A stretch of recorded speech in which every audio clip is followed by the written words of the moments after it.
अस्सलाम वालेकुम दोस्तों, मैं आपको मुग़ल मशहूर बादशाह जहांगीर का मकबरा दिखा रहा हूँ। ये उसका अंदरूनी अहाता है।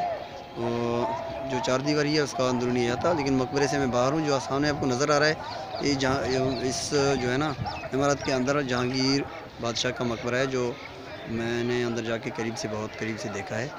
तो ये एक तारीख़ी इमारत है मुग़ल बादशाहों का। ये जहांगीर के बेटे शाहजहाँ ने तामीर की थी। तो मैं ज़रा आपको ना इसका अंदरूनी ये बैरूनी जो चारदीवारी के अंदर का अहाता है ज़रा दिखा दूँ।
जी, वाज़ेह करता चलूँ, ये जहांगीर तरीन का मकबरा नहीं है, ये जहांगीर बादशाह का मकबरा है।